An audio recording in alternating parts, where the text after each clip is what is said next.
कांग्रेस अध्यक्ष श्रीमती सोनिया गांधी जी ने, हमारे नेता राहुल गांधी जी ने, हमारे और तमाम शीर्ष नेतृत्व ने लगातार उचित मुआवजे की मांग करी है और इस मंच से कांग्रेस पार्टी हर मृतक के परिवार के लिए 5 लाख रुपए मुआवजे की मांग करती है। और यह मुश्किल नहीं है, यह कोई बहुत बड़ी बात नहीं है, यह बिल्कुल मुश्किल नहीं है। हम सरकार में नहीं है, फिर भी हम एक छोटा सा आंकड़ा आपको बता देते हैं। 4 लाख करोड़ रुपए सरकार ने पिछले साल कमाए थे मात्र फ्यूल एक्साइज पर, ईंधन की एक्साइज ड्यूटी पर 4 लाख करोड़ रुपए कमाए थे। अगर हम 5 लाख रुपए देते हैं 4.5 लाख परिवारों को, तो वो मात्र 22,000 करोड़ रुपए है, जो कि कुल जमा राशि का सिर्फ और सिर्फ 5.5% है।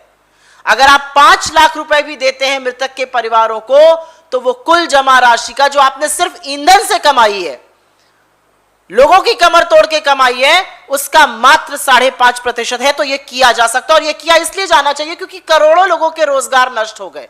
अगस्त तक में 15 लाख नौकरियां गई, जुलाई में 32 लाख गई, अप्रैल और मई में 2 करोड़ 27 लाख गई। अनुमानित आंकड़े नौकरी नष्ट होने के 14 करोड़ तक हैं। लोगों का वेतन कट गया।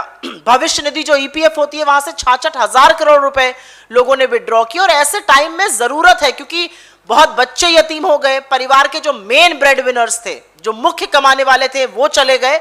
और ऐसे में 50,000 रुपए देना, ये ना देते वो बेटर था। लेकिन ये भद्दा मजाक जो हो रहा है, ये बहुत गलत है कि सरकार ने सुप्रीम कोर्ट में सबसे पहले आपदा प्रबंधन अधिनियम, डिजास्टर मैनेजमेंट एक्ट 2005 के तहत कोविड महामारी तो आपदा है ही नहीं, सबसे पहले यह कहा था। पहली बात सरकार ने कहनी चाहिए कि कोविड तो आपदा ही नहीं है सुप्रीम कोर्ट में।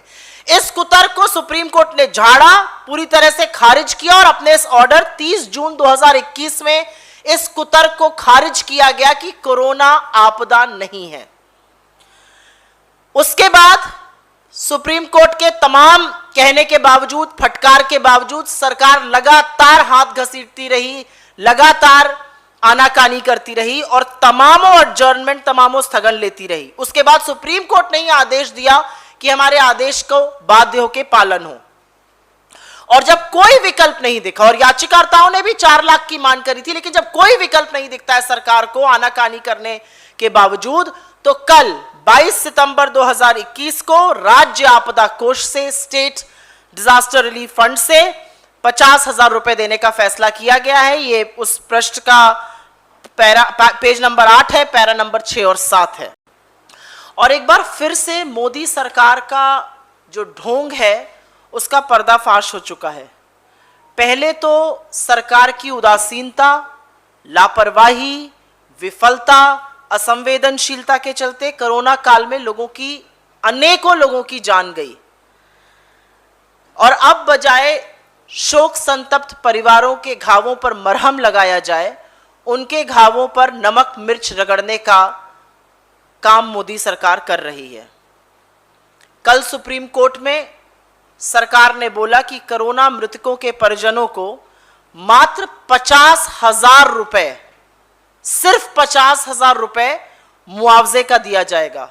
हम सबको लगता है कि ये मृतकों के परिवारों के साथ इस आपदा काल में एक बहुत भद्दा और क्रूर मजाक है और ये कहीं ना कहीं सरकार की उदासीनता और उनके दंभ का परिचायक भी है।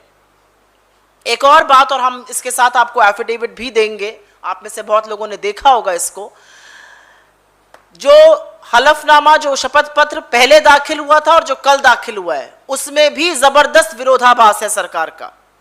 पर एक चीज दोनों में कॉमन है कि मदद का आशय शुरू से नहीं था।